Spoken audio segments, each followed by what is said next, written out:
ففروا إلى الله. ففروا إلى الله.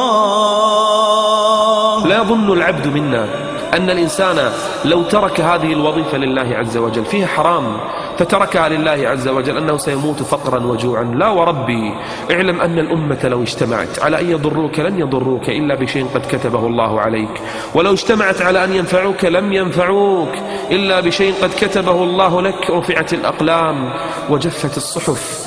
علق قلبك بالله عز وجل. إذا اتقيت الله فإن الله عز وجل حافظك. يقول محمد بن المنكدر يقول إن الله عز وجل ليحفظ بالرجل الصالح ولده. يعني مو بس أنت الله يحفظك إذا كنت صالح، إذا تفعل الواجبات وتنتهي عن المحرمات الله يحفظك أنت، مو بس أنت. قال إن الله ليحفظ بالرجل الصالح ولده وولد ولده وقريته التي هو فيها والدويرات التي حولها، فما يزالون في حفظ من الله وستر. ففروا إلى الله. ففروا إلى الله. ففروا إلى الله.